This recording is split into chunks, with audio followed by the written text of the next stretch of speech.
Hello and welcome to the League One Lowdown preview show. My name is Sam, and as always for our preview shows, I'm joined by Callum. Hello, Callum. Hello, I'm back. How are we? It feels like it's been a while. I've not done one of these for a while. It does, doesn't it? We've been away for a week, and it feels like we've been away for about 6 weeks. Weirdly. It's a staple of the week, isn't it? Really, it is. For us. Yeah. Like every Wednesday, I know I've got to sit down and record a podcast, and probably nearly get myself cancelled by saying one or two things about football clubs I shouldn't do. But yeah, it's part of the fun, isn't it? That's why we do it. Oh, 100%. It's worked out. In a way, it worked out quite nicely because I didn't have to talk about Orient Stevenage as a preview, which was relatively There's not useful. much to preview, is there, of that game? No, but we do have a pretty bumpery show. Obviously, it's FA Cup this weekend, but we're not going to preview the FA Cup. Midweek games in our preview show, they always fall at an awkward time because we don't know whether to have another show. So this week, we're going to preview the next Tuesday's games to give them some love, as we've got a full League One schedule in the week. If I look like I'm hot, don't worry, I'm not dying. I've been ill and my temperature is up and down, so please don't kill me. But we do have the first bit of news, Callum, as we always do, is our predictions league.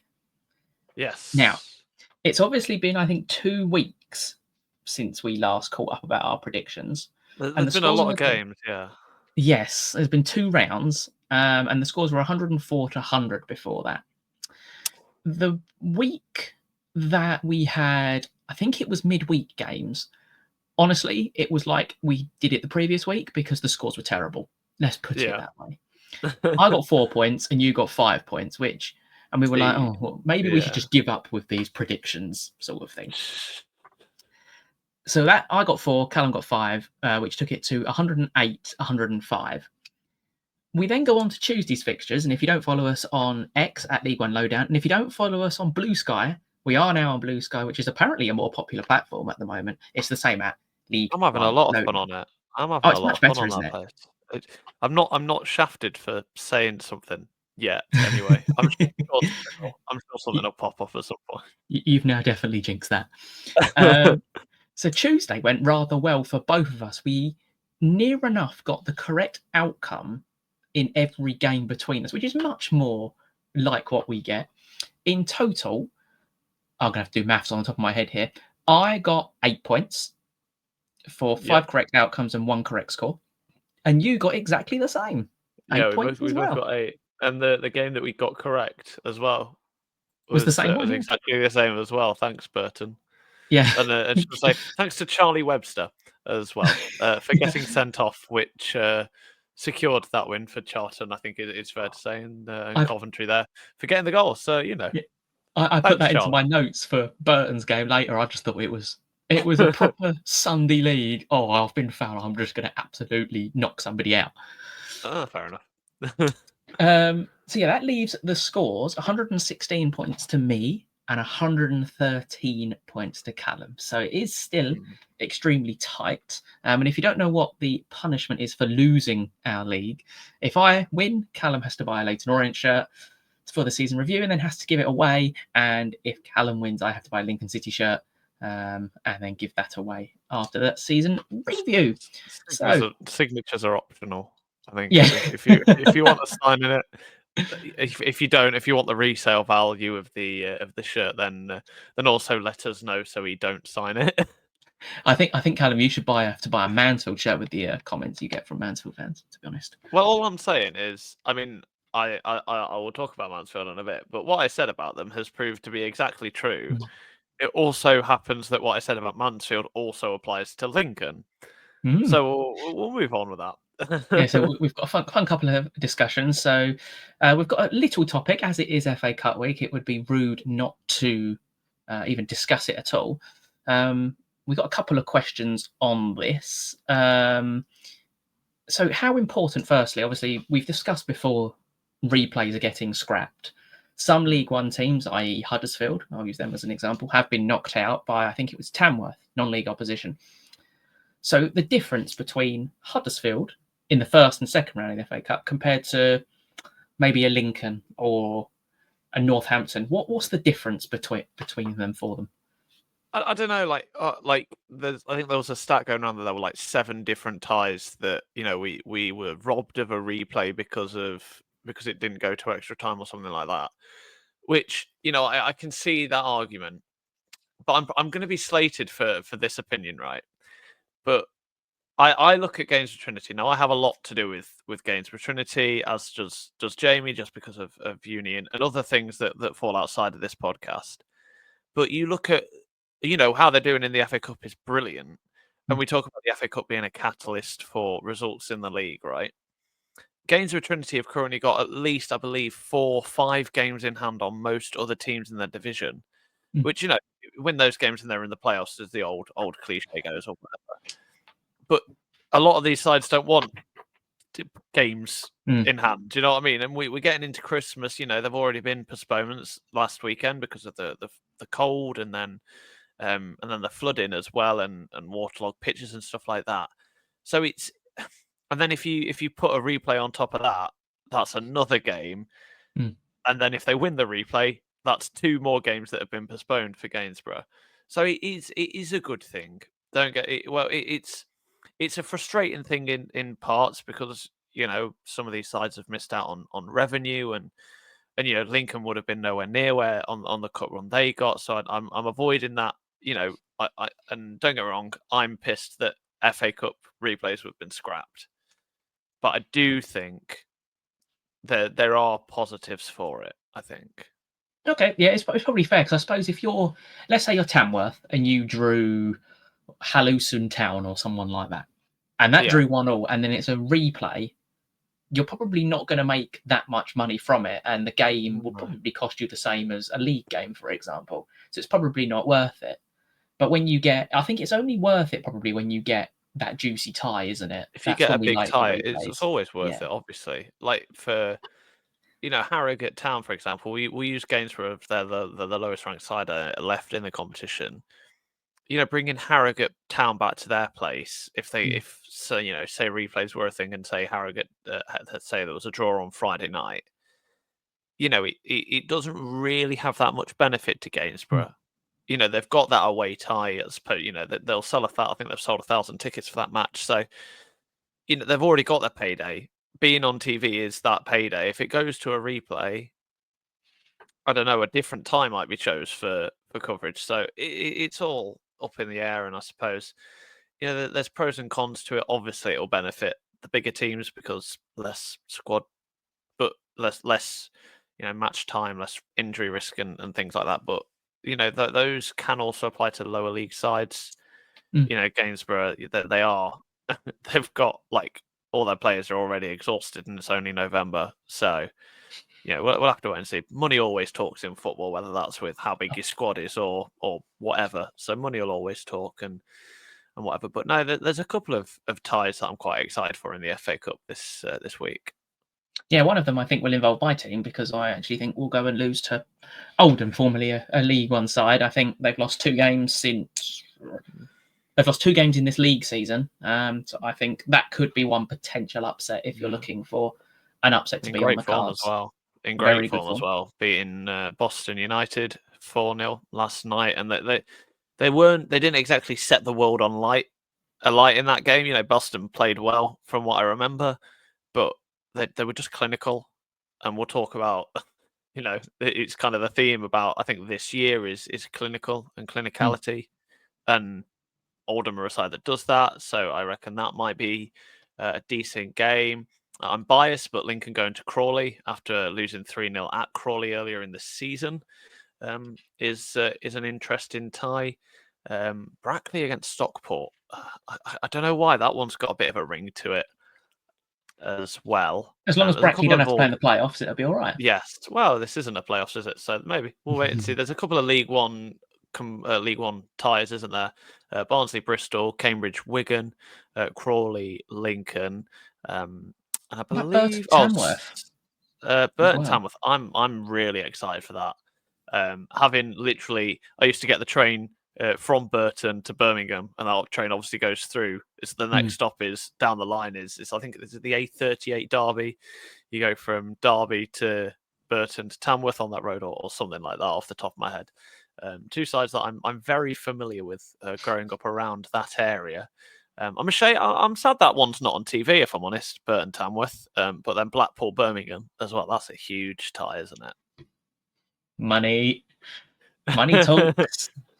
What's a big game? Oh yes, Birmingham are playing, so we'll take them because Wrexham are obviously out the competition. Huge tie, and then obviously shout out to Reading and Harbour Town, who was it Sandro off the top of my head? They signed who used to play for Tottenham. Mm. What a mental signing that is! It just rocks up from absolutely nowhere. All I'll say is, in this world where we're all saying, clubs are having to lose millions of pounds each year, if a non-league side is signing former Tottenham defender Sandro, we can't. Football's not in too bad of a place, if we're honest. But no, the FA Cup, there's a few games in there that I think could throw up some surprises, and who knows? I wonder how many League One sides will be left come the end of the weekend. That's a very good point. Some interest, hopefully. Well, I don't think your team's in it anymore, are they? So Lincoln are, yeah. No, Lincoln are in Crawley. Yeah, Lincoln are at Crawley. But if earlier in the season's anything to go by, losing 3-0 at Crawley, my hopes aren't high for this one. Okay, speaking of Crawley, they are our first game of the preview for next Tuesday. We're going to confuse a lot of people with this, but bear with us. So Charlton versus Crawley. Obviously, Charlton got their second win in 9 last night because Burton player decided it was WWE evening instead of football evening. But do have a lot of injuries to their key players. Nathan Jones, I don't know if you've listened to any of his press conferences. I think he's sensing the frustration now and getting frustrated himself. Not a lot of frustration, I suppose, at Crawley Town, unbeaten in 4 league games, sitting outside the relegation zone, 3 clean sheets in 4 as well. Rob Elliott's gone in there and continued the good work that Scott Lindsay was doing. You have to wonder with Charlton, like it's got to be something systemic. Like I think a lot of our hopes were high for them this season, not necessarily because we wanted them to do well, but because of the fact that we couldn't really refute the fact that they were going to do well. They got quite a bit of money from Alfie May, reinvested that we thought quite smartly, and Nathan Jones, a manager that I don't want to say is proven at Premier League level, but proven at Championship level and has managed in the Premier League. So you think by logic of reason that he'd do well in League One, but it's not really painted out that way as of yet. Obviously, still time to turn it around. So Charlton mid-table, they'd be expecting more, but it is tight. They're only 5 points from the playoffs. Things like that can change.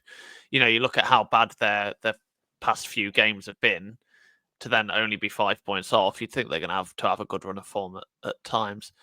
Crawley, I think that they're always going to be flirting in this bottom half. I think the bad form of Rotherham and Blackpool and how close they are to those sorts of teams. Leyton, Orient aside, that I'm sure we didn't really expect to do this badly this season. They're kind of like other than your Rotherhams and your Blackpools, I suppose, one of the sides that has really gone under the radar with how bad their season has been compared to last.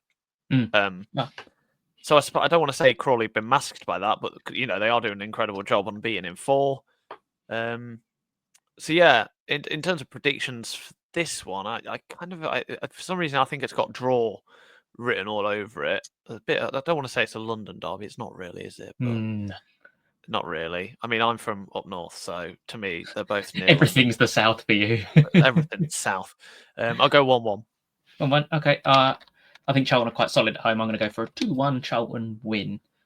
Crawley's like Gatwick Airport, isn't it? So it's right next to Gatwick. If Gatwick Airport's London Gatwick, isn't it? No, don't get me started on that. I don't know how that's called London. Moving on. It's like London Luton. Next game is Wrexham versus Barnsley. I didn't realise that Wrexham's home form was as good as it was because obviously I've always mentioned stats. One team who we'll get onto later, stats have now caught up with them and they are now plummeting down the league.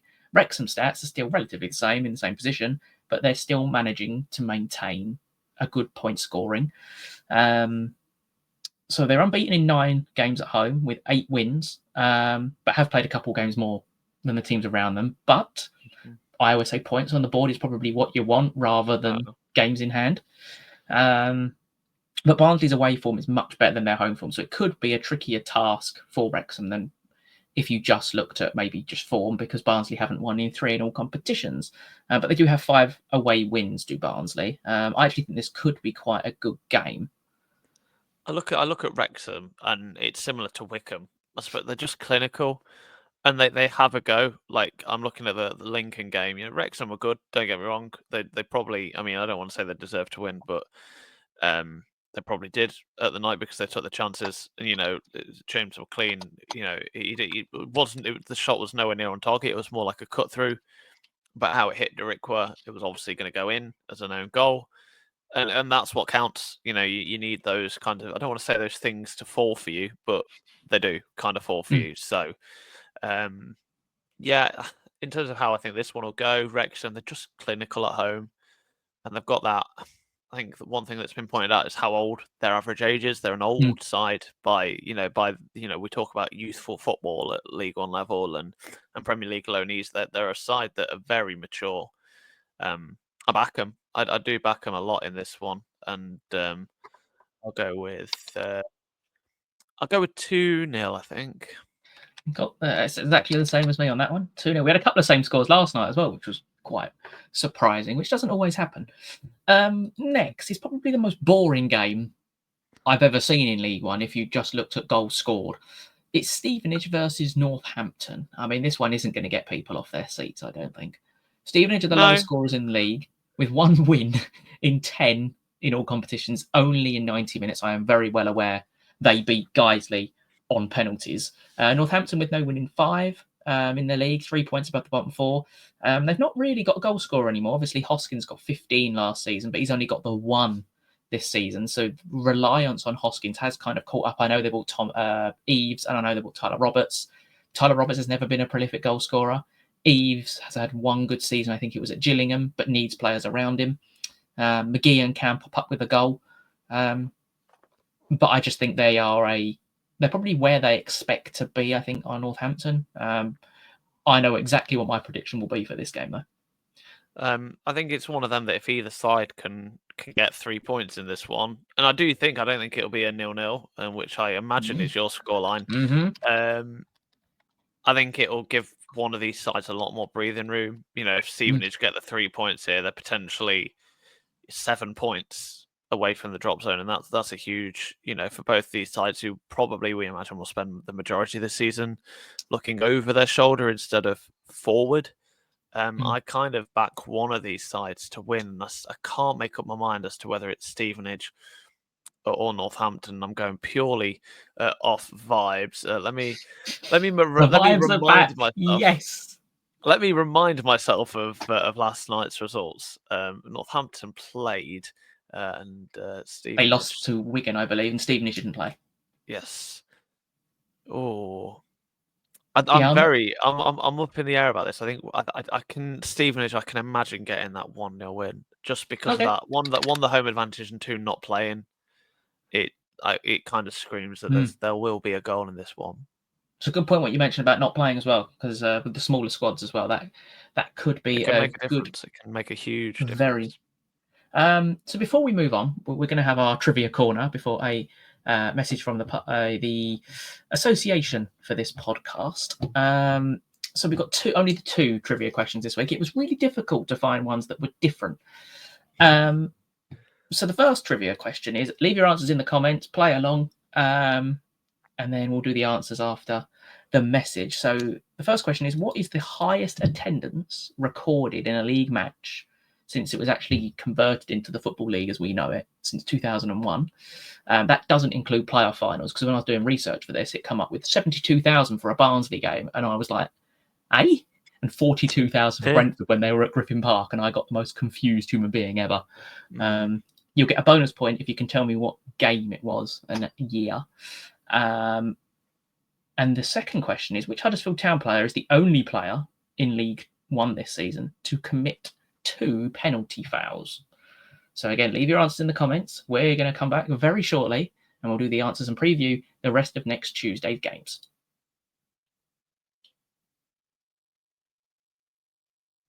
This podcast is in association with Audible, and they bring you a fantastic offer. 99p for 3 months of their subscription. And for that, you also get a £10 voucher to spend on whatever book you want to listen to. It could be Richard Osman's Murder Mysteries. It could be Harry Potter. It could be the heaps of football autobiographies they have on Audible as well. And for 3 months, for 99p, you get 3 months of their service. Terms and conditions do apply, and you can find those below in the description. Thank you to the review host, Jamie, for that excellent reading of the Audible Association. It's almost So- like he's done it before. It is, isn't it? I It's can't brilliant. remember where I've heard that before. So the answers, Callum, would you have known these answers before you've read them off the document that you're reading off the monitor? How dare you accuse me of such treachery? No, this is the one mistake. We should do this on a phone call. Scrap the YouTube element, and then you wouldn't know that I've been looking at this. I could have got one of the teams, but who they're playing against, I probably wouldn't have predicted. But my memory doesn't stem back this far. I'm still a baby. So the first question was the highest attendance in a League One match since 2001. The game was Leeds United versus Gillingham on the final day of the 2007-2008 season, and the attendance was 38,256. And I believe that was from football web pages. I believe that's the one I use because it's the only one that ever has anything that's nearly accurate. 40,000 people. Nearly 40,000 people at a League One game. You won't get that anywhere else. The only place that I was surprised that didn't have it was Sunderland, possibly. Yeah, but Leeds, I'd say Leeds. This controversial statement to none of the fans listening, but Leeds is a bigger club than Sunderland. None of those fans are listening, so I'm not going to get cancelled. You're safe. Leeds, I'm all right. And the final question was the Huddersfield Town player to commit 2 fouls for penalties, and that was Brodie Spencer. So I didn't know that until I read it from FootMob, to be honest. Naughty boy. So the next game, a game I don't particularly want to talk about, but I have to talk about, is Leyton Orient versus Bristol Rovers. Again, I think this will be a pretty dull affair. The only thing I want to mention before anything about this game is Jordan Graham. I wish him a speedy recovery. He's unfortunately done the same patella injury that he had last season, which kept him out for nearly a year. Came on for 3 minutes last night, tried to whip in a cross, and the knee obviously has unfortunately gone again. And when you stretch it off with oxygen, you're like, oh, damn, it looks like it's the same injury. So we wish him a speedy recovery. But as for Orient, they are the team with the lowest number of shots in League One, sitting in 21st. I remember listening to Nigel Travis on a fans forum. There was a lots of frustration in his voice from the type of recruitment players we signed in the summer, which we'll come to in a later podcast when we have more of a focus on certain teams. But for Bristol Rovers, they have the worst XG conceded in League One. They were behind Shrewsbury before last night's games, and have scored 8 goals from their 8 away games, picking up 7 points. I don't get, like, the thing is, I mean, I mainly go off what you say about Leyton Orient, so I suppose I should probably do a bit more of my own research. But to me, it doesn't make a huge amount of sense as to why they're struggling. Like, they weren't bad when they played Lincoln. No. At all, but they just weren't. They weren't bad, but they weren't good. Does that make sense? That makes sense. We are very, very, very well organised out of possession. But for me, we don't get enough in the box. We take. You don't win football games, do you? Out of possession for all of it, and you know, Lincoln are just as culpable of this, and I suppose that's starting to show in our results. But you don't win a football game out of possession. You can draw a football game out of possession. Don't get me wrong. Of course, you can by your defensive structure and everything like that. But you win games by scoring goals. Yeah. And I feel like there's so much in this tactical world that we live in. You just score a goal, people. Do you know what I mean? Like, I don't want to. It's so difficult to try and explain, but it's about just as simple as football is simple. It's getting the ball into the back of the net, and I know I might have looked stupid while saying that, but just trying to figure out how to explain that you don't win a football match by not conceding goals. My biggest frustration is we get the ball into. I've always called us an areas team, as we all know. We get the ball into areas and we go backwards. It's like just cross the ball, you might get a deflection. A bit like Wrexham's goal against yourselves. Ball went across the box, it's hit a defender and got in. We need more of that. But Matt Taylor obviously came under a lot of criticism from Bristol Rovers fans, which I thought was a bit unfair, considering you built a brand new squad over the summer. They climbed the table into mid-table, which is probably where Bristol Rovers should be, to be honest. I think it will be a draw next Tuesday. Our record's terrible on Tuesday nights as well. I think a 1-1 draw.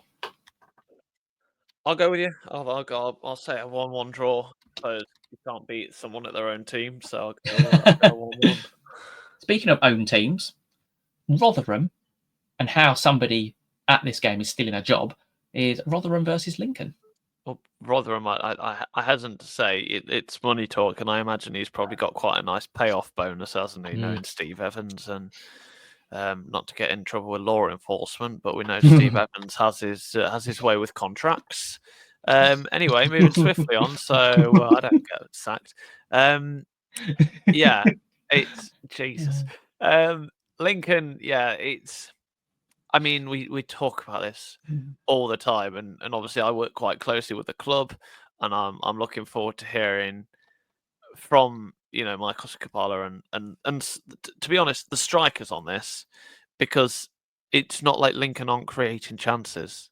They just cannot, and I do not know what it is, but they cannot put it into the back of the net. Like it's so annoying. Because obviously we know you miss Joe Taylor massively, because he came in, he was pacey, played on the shoulder, which was completely different to what you had. He was different, and he was what we needed, and it's like we're trying to fit. He worked brilliantly along house. That style worked brilliantly, right? But then McCarmer doesn't have the pace. Draper sort of does, but nowhere near the agility that Taylor did. Walker, when he comes back, and we imagine, I think he's still about a month off. I've kind of expected Boxing Day to be the day that he comes back, but he just like he won't have the agility because he's been injured. Rob Street, I've gone on record and just said he's not the striker that I think Lincoln wanted to get. I saw a post by one of our fan sites, the Stacey West. You look at the strikers that Lincoln have had in League One. Tom Hopper probably, he was good. Joe Taylor was good, but I've been critical of Ben House this year. He's not done a lot at all. He's for all of this talk about him being a great hold-up striker, a lot of Lincoln, and we pride ourselves on being this great recruitment club, and we are at times. But my gosh, there are so many. We just cannot sign a striker. And when we do sign a striker, it's almost by accident. Like it is when we sign a good striker, it's by accident. Or we get one off Football Manager. That's probably what Lincoln's scouting team needs to do. It's so frustrating. It's so annoying. And I don't think it'll cost us against Rotherham. I have a feeling it'll cost us against Crawley at the weekend. But I don't think it'll cost us against Rotherham. I think it'll probably be for Lincoln. It'll be a nice 2-0 win. Okay, I think they'll score, but I do think you'll win. I've gone for you to score twice. I've said this about Rotherham before. The recruitment, while we all looked at it and was like, oh, lots of promotion None winners. of them were Steve Evans signings. No, they weren't really, because you look at the squad, it's like there's no athleticism in there at all. It's just, I can't remember it reminded me of a Premier League team not so long ago who got relegated. And there was an interview this week with Steve Evans about they're in a relegation battle, and he just looked at them and was like, there's no way we are in that. I mean, you are, Steve. You're 3 points above the bottom four, and your form is atrocious. And I put it like, it's almost like he thought that his philosophy would be brilliant, and if he just had a players on a bit more money who apparently are a bit better, then he'd do better. And football's not that simple. You don't win leagues by playing the Stevenage way he did anyway in League One. You don't win League One by that at all. You might win You might win the National League or the National League North. You might win a title with Boston United or Stamford in the 90s, but you don't win League One in 2024-25 using that tactic. You just don't. Football's changed, right? So Steve, all I'm saying is his layoff pay is what's keeping him in a job. That's all it is. I agree. There's enough managers out there as well. Like you look at someone like Ryan Lowe. So but you look like, do you know what I mean? Like, his name's just escaped. Like, who's the Burton bloke who Gary Rowett? There we go. Like, I imagine Gary Rowett at Rotherham, do a number on it. Give him a January transfer window to bring in 2 pacey players. Gary Rowett would walk that team up the league. Yeah, there's people, and it's not like Rotherham don't have the budget for that. They do. It's just we can probably run through the rest of these games, to be honest. There's not a lot out of all of that I've just spoken about. I feel like we spent far too much time on that. Anyway, Exeter versus Wycombe. Wycombe, we've got to all give them a round of applause, I think. 100%. 10 wins in a row.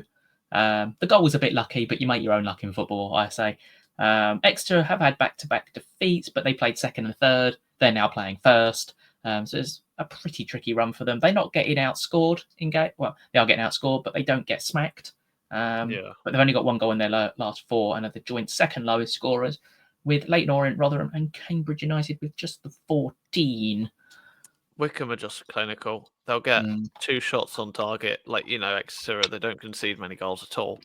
I think only, looking at the things, only two have conceded less, and that's Wrexham and Wigan.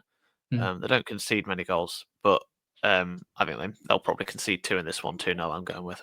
Yeah, exactly the same as me. I think we mentioned before, Wycombe have only failed to score 2 in, I think, 3 games this season, obviously last night, and then 2 more earlier in the season. Bolton versus Mansfield, a team I tweeted out yesterday have extremely confused me this far this season. Bolton sitting in 8th place. You think you're getting the best out of them, and they've clicked, and then they put in a result like they did last night with a 1-1 draw against Cambridge, who had 10 men for 45 minutes. There was a lot of anger towards the end after last night's performance. Mansfield, I think their good start is, while the results haven't been there, they're probably still in a very strong position. But 2 of them losses were to Wrexham and Wycombe, but they do have a tricky run with they've got Bolton, Huddersfield and Charlton coming up. Obviously, I mentioned their stats. If you looked at the whole league based on just statistics alone, Mansfield should be 17th, and I wouldn't be surprised by the end of the next 4 games if they were indeed 17th.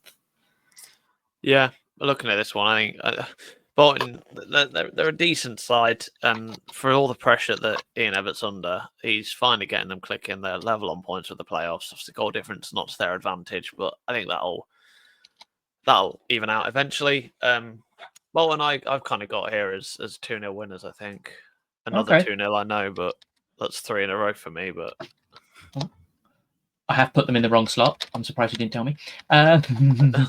Because I've gone for a 1-1 draw, so I've gone the complete opposite to you. Reading versus Cambridge. Now, I've been massively impressed with both of these sides recently. Reading for obvious reasons, because their off-the-field issues continue to plague them, but their home form still exceptional. 6 wins from their 7 home games, with the only defeat somehow to us. Cambridge are on an upward trajectory, barring their 6-1 defeat to Peterborough, which came out of nowhere, because we'll get onto Peterborough later on. They've got 1 defeat in 6 in the league of Cambridge, but do sit in the bottom 4. Something has just changed. I don't know what it is at Cambridge. Cambridge fans, let us know in the comments. We know there's a couple of you subscribe, and if you aren't subscribed, make sure you subscribe while you're in the comment section. 89.7% of you aren't actually subscribed to watch this, so please do hit that subscribe button. I'm massively impressed with Reading, massively impressed with Cambridge recently. I actually think this is a trickier game to call than we think, this one. I think so. I don't know. It's one of them that I think I just have to look at face value, and Reading are towards the top of the table. Cambridge aren't. At face value, I'd pip Reading to probably come out 2-1 winners. A lot of sides scoring 2 goals for me this week. I'm not really sure what it is, but It doesn't mean we're going to have a very boring. Well, the EFL show on whatever channel it's on now is rubbish anyway. I've got another 1-1 draw, so another different result for both of us. Huddersfield Town versus Wigan. After 4 successive defeats for Huddersfield in September, they haven't lost a league game, so that's 7 without defeat, and they've won 6 of their 8 home games. Wigan have obviously had a slow start, and I have personally criticised them, but they've won their last 2 now and are a touching distance of the top half, which means they're not far off the playoffs. I think this is another tricky game. Once upon a time, this was probably a Premier League game. Yeah. I wonder in this game whether Huddersfield will become frustrated. Is kind of like my caveat to this one. You've got a Wigan side who don't concede many goals, as we said. Only Wrexham have conceded less than them this season. I can just kind of see Wigan wearing them down, but I do think eventually, it's a big test for Huddersfield. Just purely for them, from a mental point of view, I can see them coming through it though. 1-0 win. I think it'll be tight. Yeah, okay. I've gone for a 2-2 draw. Weirdly, I thought Huddersfield were quite vulnerable. Goals, balls over the top in the channels. I think Huddersfield are quite vulnerable. Speaking of a team who was vulnerable before a certain rock and roll man came in, Shrewsbury Town. Shock of the season. Shock of the season last week. Nothing will come up. Nothing will beat it. Smallest budget versus largest budget, and he's just turned up. And we know as a character, he's really bubbly, and you would want to play for him. Like he would get you going. And that proved it. They held out Birmingham. They had to play like 11 minutes of injury time at 3-2, which, considering the position they were and hadn't won for a while, their backsides would have been caving in. But they won the game. Blackpool got their first win in 7 in midweek, so they're going to be looking to keep that run going and play like the Blackpool that happened when Steve Bruce first took over the club. I mean, yeah, but Blackpool's win last night was an own goal and a penalty. So I suppose, given those stats, it's not too bad. They were by far the better side looking at the stats, but it was only 2-0. And anyway, on one hand, Blackpool are the bigger side, we know that. But on the other hand, Gareth Ainsworth. So that's where it comes from. This one, I reckon's got goals in. This is my 2-2 draw, I think. Okay. Yeah, I'm really stuck on this one because I think Shrewsbury can score a couple, especially set pieces. And I think Blackpool can score a couple, but I can't have another draw. I've had 3 draws in a row. So I'm going to say Shrewsbury are going to win again, and they're going to win 3-2 again. What a game. Yeah, okay. We'll move on quickly from that one before I change my mind. Peterborough versus Burton. Peterborough are 5. This is a weird stat that I've picked up. Peterborough are 5 losses away already from matching last year's number of losses, and we're only 17 games into the league season, which is rather alarming. You've obviously described them as bipolar this season, which I think is the best. I think that's the best phrase we can use for Peterborough this season. Obviously, Burton still don't have a manager. Somehow they haven't hired anyone. Rumblings have all gone quiet on who that man is or woman to take the job. But the funniest incident, it kind of summed up Burton's season, was when Webster, we've mentioned it already, headbutted that Charlton player. Literally got pulled back, like as you do. You stop a counter attack, you take a booking. They just pulled him round, and he literally run about 10 yards and Zidane did. It was hilarious. The only manager I think that could save Burton this season is Gary Rowett. Whether he will come back I'd be very sceptical of that. Don't get me wrong, I'd love to see him. I grew up with Gary Rowett at Burton. That was kind of like one of the things I grew up with. But I don't know, this game screams chaos because 1, it's Peterborough, and 2, it's Burton. Like, I genuinely think this game could be absolutely mental. And do you know what? I'm probably throwing away a prediction here, but sod it. Burton will win 4-3. Bloody hell!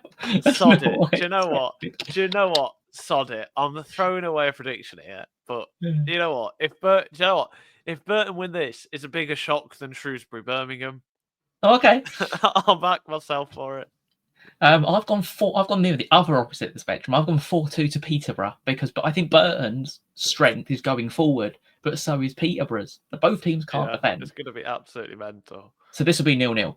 Yeah, 100%. Enjoy this one, Burton fans. And I believe the final game, as long as I can do my maths, I have gone on record about missing a game before, is Birmingham versus Stockport. It could arguably be game of the weekend. They have put this one on a Wednesday.